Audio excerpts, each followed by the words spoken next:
Assalamualaikum warahmatullahi wabarakatuh. Perkenalkan, nama saya Imam Dakwan dengan NIM 1121 Perkenalkan, nama saya Banun Prabawanti, NIM 11121100135. Saya di sini akan menjelaskan tentang peristilahan, pengertian ruang lingkup dan hubungan Han. Sejarah hukum administrasi negara berasal dari negara kincir angin di Belanda. Hukum administrasi negara dikenal dengan istilah administratif, Reich, administrasi Reich, atau Bestuurrecht, yang berarti lingkungan kekuasaan di Prancis. Han disebut droit administratif, di Inggris disebut dengan administrasi law, sedangkan di Jerman disebut dengan istilah Verwaltungsrecht. Istilah-istilah asing yang berkenan dengan pengistilahan hukum administrasi negara ditafsirkan dengan berbagai macam tafsiran oleh beberapa pakar di Indonesia. Hal demikian menunjukkan kemajemukan dalam penafsiran hal tersebut, sehingga wajar saja ketika memunculkan berbagai macam istilah. Administrasi Reich sering disepadankan dengan tata usaha pemerintahan, tata usaha negara, administrasi, sedangkan istilah Bestuurrecht secara seragam disepadankan dengan pemerintahan dan lainnya. Pada dasarnya, definisi mengenai Han sangat sulit untuk dapat memberikan suatu definisi yang baku sehingga bisa diterima oleh berbagai pihak. Hal demikian bisa saja terjadi dikarenakan Han sangat luas dan terus berkembang mengikuti arah dan pola penyelenggaraan suatu negara. Adapun contoh nama penulis kesempatan memberikan definisi dari berbagai pakar terkait Han, yaitu satu adalah Open Hans, mengatakan bahwa Han merupakan sebuah gabungan produk atau ketentuan-ketentuan yang sifatnya mengikat, baik mengikuti badan-badan yang tinggi maupun yang rendah dengan ketentuan menggunakan wewenangnya. Yang kedua, Legitzman mengatakan bahwa Han adalah seperangkat dari norma-norma yang menguji hubungan istilah yang diadakan untuk memungkinkan para pejabat administrasi negara melakukan tugas mereka yang khusus. Yang ketiga ada L. Jevons Applebaum mengatakan bahwa Han ialah keseluruhan aturan yang hendaknya memperoleh para pendukung kekuasaan penguasa yang diserahkan tugas pemerintahan. Yang keempat, Prajudi Atmosdurijo mengatakan bahwa Han ialah hukum mengenai operasi dan mengendalikan dari kekuasaan-kekuasaan administrasi. Yang kelima, Bahsan Mustafa mengatakan bahwa Han adalah gabungan jabatan-jabatan yang dibentuk dan disusun dan secara bertingkat yang dibedakan tugas melakukan sebagai dari pekerjaan pemerintahan dalam arti luas. Dalam itu, menurut G.G.V. Verstuyden, secara garis besar hukum administrasi negara meliputi bidang pengaturan antara lain: satu, ada peraturan mengenai ketentuan dan kekuasaan, kesehatan dan kesopanan dengan menggunakan aturan tingkat laku bagi warga negara yang ditegakkan dan ditentukan lebih lanjut oleh pemerintah. Yang kedua, peraturan-peraturan yang berkaitan dengan tugas pemeliharaan dan pemerintahan, termasuk bantuan terhadap aktivitas swasta dan rangka pelayanan umum. Yang ketiga, peraturan-peraturan mengenai tata ruang yang ditetapkan pemerintahan, peraturan-peraturan yang berkaitan dengan pemungutan pajak. Yang keempat, peraturan-peraturan yang berkaitan dengan penegakan hukum administrasi. Yang kelima, peraturan-peraturan mengenai pengawasan organisasi pemerintahan hukum administrasi negara yang lebih tinggi terhadap organisasi yang lebih rendah. Yang keenam, peraturan-peraturan mengenai kedudukan hukum administrasi pemerintahan hukum administrasi negara.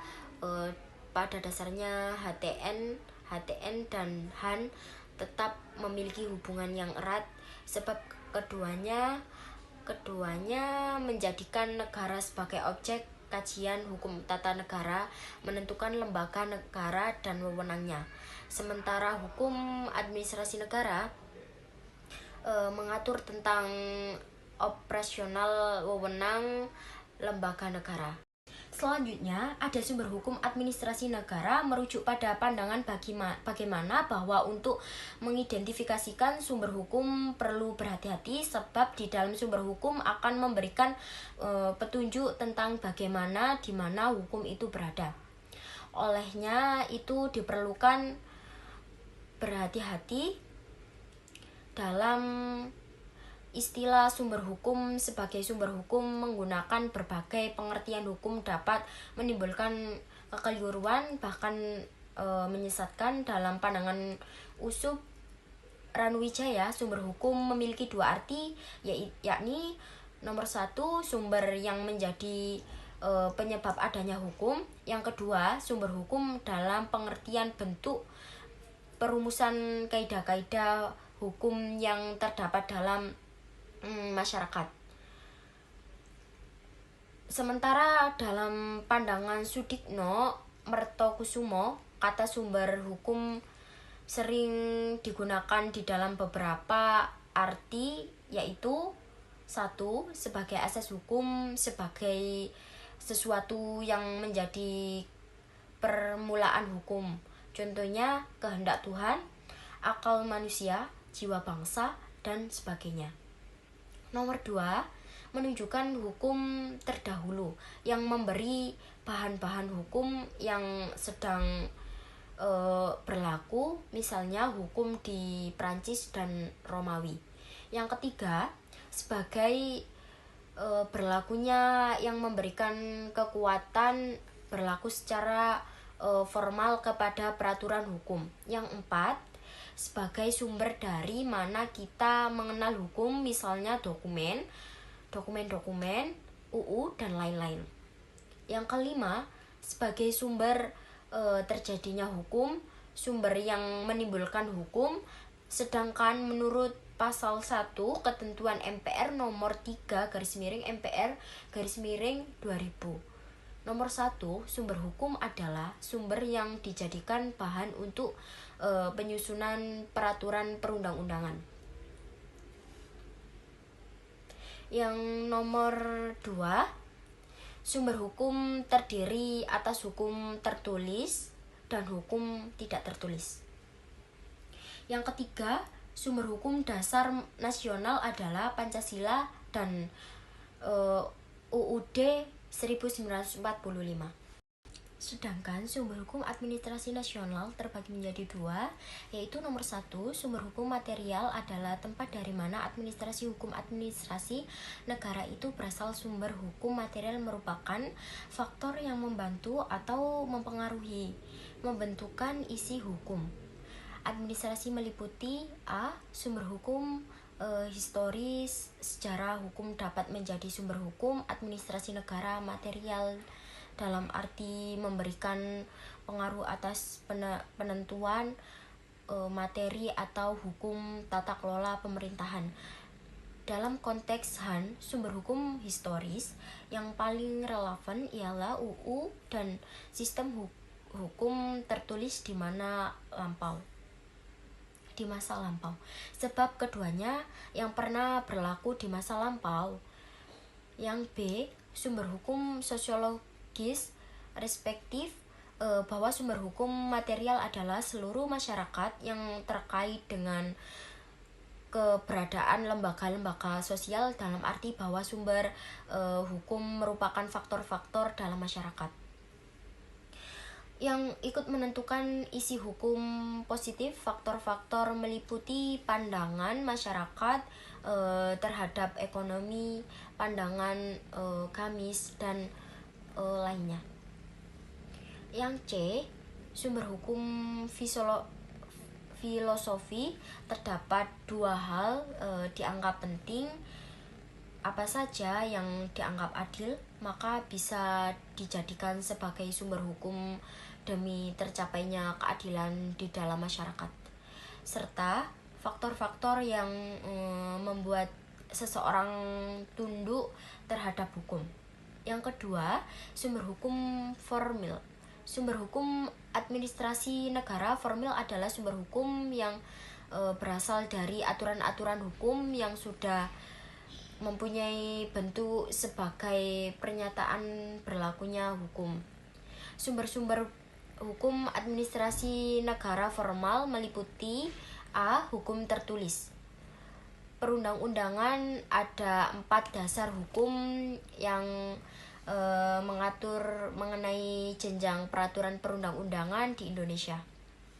Dasar hukum yang pernah berlaku adalah MPRS nomor XX/MPRS 1966 tentang memorandum DPR GR mengenai sumber tertib hukum Republik Indonesia dan tata urutan peraturan perundang-undangan, dan TEP MPR nomor 3 MPR 2000 tentang sumber hukum dan tata urutan perundang-undangan. Undang-Undang nomor 10 tahun 2004 tentang pembentukan peraturan perundang-undangan dan dasar hukum yang sedang berlaku. Undang-Undang nomor 12 tahun 2011 tentang pembentukan peraturan perundang-undangan. Yang B, hukum tidak tertulis dalam penyelenggaraan mengenai tentunya tidak semuanya bermasalah bangsa terangkum dalam peraturan hukum tertulis dalam bentuk undang-undang legislatif tertentu. Tugas pemerintahan untuk pentingnya umum sebagai perwujudan kesejahteraan masyarakat. Sumber hukum administrasi negara tidak tertulis misalnya adalah teori hukum yang telah dikembangkan dalam lingkungan administrasi dan jurisprudensi, namun yang paling banyak dijadikan dasar dalam penyelenggaraan pemerintahan adalah asas-asas umum pemerintahan yang baik.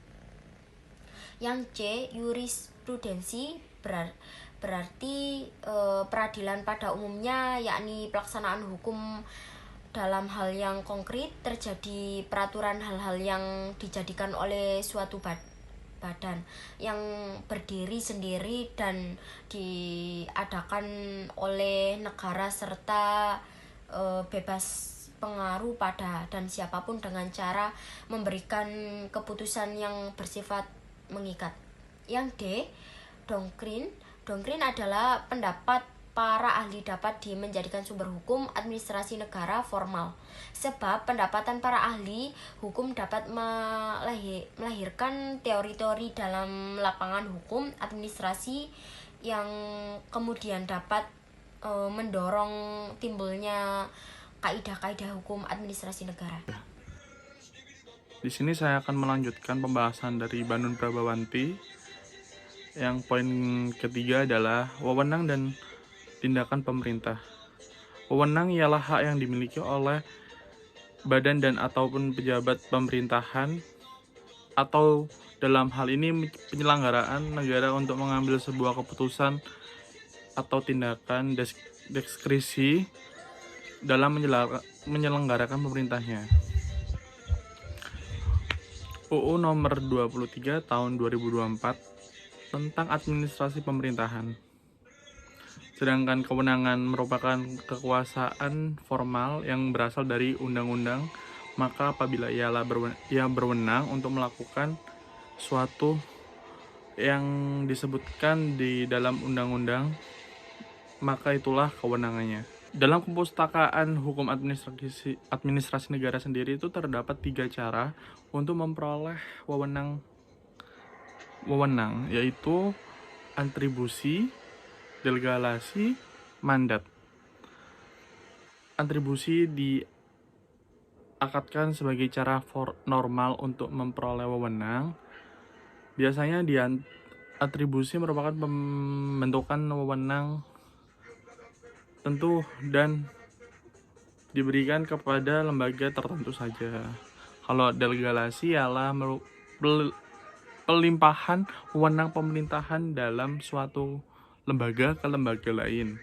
Kalau mandat itu sendiri akan terjadi ketika organ pemerintahan mengizinkan kewenangannya dijalankan oleh orang lain atas namanya.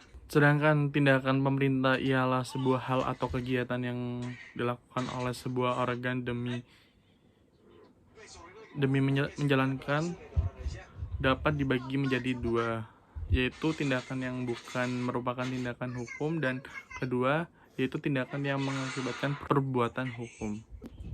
Yang keempat adalah instrumen pemerintahan, peraturan, dan keputusan. Menurut Ridwan HR, instrumen pemerintahan ialah saran yang digunakan pemerintah dalam melaksanakan tugasnya di dalam menjalankan tugasnya.